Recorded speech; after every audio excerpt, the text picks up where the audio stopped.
देखिए, आज हम लोग यहाँ पे आए हैं दामोदरपुर में, जहाँ मुझे 3 डिसमिल ज़मीन दिया गया था। यहाँ पे DCLR मैडम आई है, CO साहब आए हैं और जो भी दावेदार थे ज़मीन के वो लोग भी यहाँ पे आए हैं। और आने के बाद हम लोगों को आपसी समझौता करके ग्राम पंचायत में हम लोगों को एक आवेदन देना है। उसके बाद जो दावेदार हमारे ऊपर केस किए हुए थे, राकेश मेहता जी, वो कोर्ट से केस को विड्रॉ करेंगे। उसके बाद फिर आगे की प्रक्रिया होगी। तब तक के लिए मामला को वैसे ही बाधित कर दिया गया है। क्या लग रहा है, उम्मीद क्या लग रहा है, ये न्याय होगी आपके? देखिए, उम्मीद तो लग रहा है, चूँकि जिला प्रशासन की तरफ से जिला अधिकारी महोदय के आदेश पर आज DCLR मैडम और CO साहब आए हैं, तो संभवतः उम्मीद है कि आने वाले समय में ये ज़मीन हमारा अपना होगा और इसके लिए हम लोग प्रयास कर रहे हैं। क्या कुछ हुआ है आज यहाँ पर DCLR मैडम, CO साहब और बाकी दावेदार आए हैं और उन लोगों से बातचीत किया गया है। आपसी समझौता के लिए उनको ग्राम कचहरी में आवेदन देने के लिए कहा गया है।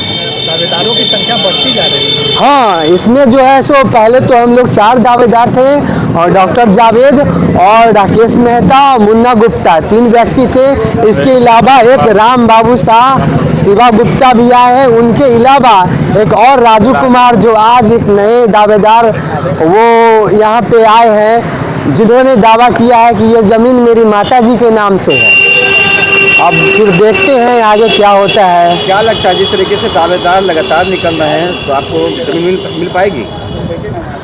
देखिए, हमें तो बस जिला प्रशासन पे उम्मीद और भरोसा है और हमें लगता है कहीं न कहीं हमारे साथ इंसाफ होगा और हमारी ज़मीन हमको मिलेगी, हर हालत में मिलेगी, क्योंकि ये मेरा हक है और मेरा अधिकार है। और हम अपने हक और अधिकार के लिए प्रशासन के लिए से हम लड़ के झगड़ के जैसे भी हो हम अपना ज़मीन लेकर के रहेंगे। 20 महीने हो गए हैं, 20 महीने हो गए 20 महीने हो गए। बिंदालाल गुप्ता आज भी हमारे बीच नहीं है। उनकी पत्नी मौत की अंतिम सांस गिन रही है। अगर थोड़ी सी भी अगर प्रशासन की अगर सूझबूझ हो तो हमारे ज़मीन को जल्द से जल्द देने में अपना जो है प्रक्रिया को तेज करे और जल्द से जल्द हमें ज़मीन दिया जाए, हमें राहत पहुंचाने का काम करें। आवंटन हुआ था आप लोगों को भूमि? हमें 3 डिसमिल ज़मीन पहले दिया गया था 2024 में। अब जो है आपसी समझौते के बाद 2.5 डिसमिल ज़मीन मिला है। पर्चा किनके नाम पे? पर्चा है मुन्ना कुमार गुप्ता के नाम से, बिंदालाल गुप्ता के पुत्र। आपका नाम क्या होगा? मेरा नाम हो गया राजकुमार। आप कौन हुए? हम उनके सहयोगी हुए। शायद 2 साल लगभग पूरा है इस जमीन को अलॉट किए हुए, जो कि मैं पर्सनली कहता हूँ कि जमीन अलॉट ही गलत हुआ है। ऑलरेडी 2023 में इस जमीन पर इंजेक्शन लगा है मुजफ्फरपुर न्यायालय द्वारा, तो किस आधार पर यहाँ पर उनको अलॉट करके इनको फंसाने का काम किया गया सरकार द्वारा? DM साहब जिला के मालिक होते हैं और एक मैटर को, छोटा सा मैटर को नहीं सॉल्व करके ये गरीब दर की भटक रहा है। उसके अलावा कई दावेदार और भी सामने आ गए। तो ये तो सिविल का मामला है, अभी फरियाने वाला नहीं है।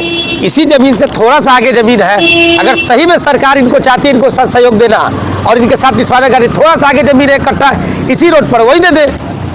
3 डिसमिल अलॉट करने के बाद 2.5 डिसमिल कंप्रोमाइज के थ्रू क्यों करना है?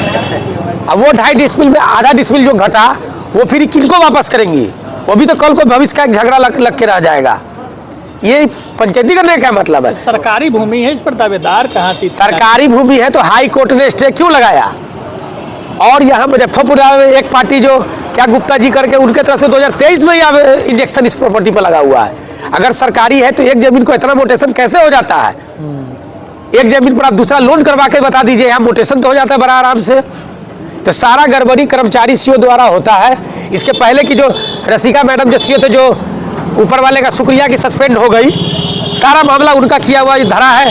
प्रमुख कृपाशाही ने उनको अवगत कराया था इस मैटर को लेके, लेकिन वो अपने पर्सनल ईगो के चलते इस गरीब को, बिंदालाल शाह के विधवा पत्नी को फंसाने का काम किया गया है और अभी भी वही हो रहा है। अभी हम लोग को कहा गया कि आवेदन देंगे ग्राम कचहरी में। हमने तो आप लोग के सामने कह दिया है कि भाई हम तो आवेदन नहीं ले पाएंगे, हमको आवेदन या तो कोई पदाधिकारी दे। जब जो चीज़ कोर्ट में, न्यायालय में मामला चल रहा है, ग्राम कचहरी के पास वो अधिकारी ही नहीं है वो आवेदन लेने का, तो हम कैसे ले लेंगे आवेदन? हाँ, पदाधिकारी लोग करे, कोर्ट से वहाँ कंप्रोमाइज लगा के उसके बाद हरियाणा के लिए कहे, तो हम लोग बिल्कुल चाहेंगे कि बिंदालाल शाह यहाँ रहे दामोदरपुर में, उनका परिवार। वो अगर दामोदरपुर को चुनिए तो गांव का सौभाग्य है, लेकिन उस सौभाग्य बनाने के लिए फिर इनको नहीं फंसा दिया जाना चाहिए। इनको यहाँ से निकालना चाहिए। पार्टी लोग न्यायालय में है, जब फरियाएगा तब फरियाएगा।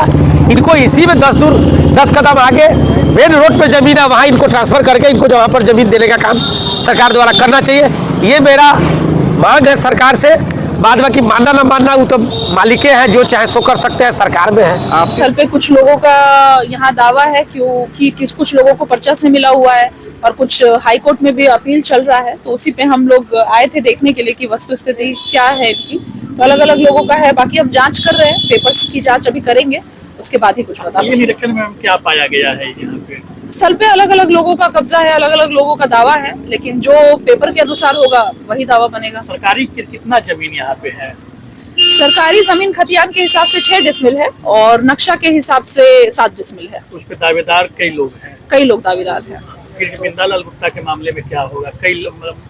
वर्षों से ये मामला चल रहा है। मामला भी कोर्ट में विचाराधीन है, तो इसमें जब तक कोर्ट कुछ निर्णय नहीं लेता है तो कुछ कहना मुश्किल है। आगे क्या होगी मैम इसमें? कोर्ट के फैसले का इंतजार कीजिए। आपसी सहमति का भी कुछ बातचीत हो रही थी आप लोगों के बीच में कि ये लोग आपसी सहमति से चाहते हैं, बट अब जैसा कोर्ट का फैसला होगा उसी हिसाब से निर्णय लिया जाएगा। हम लोग कोर्ट के फैसले का इंतजार करेंगे। सब्सक्राइब करें हमारा चैनल प्रकाश न्यूज लाइव और दबाए बेल आइकन हमारे खबर सबसे पहले देखने के लिए। सब्सक्राइब करें हमारा चैनल प्रकाश न्यूज लाइव और दबाए बेल आइकन हमारे खबर सबसे पहले देखने के लिए।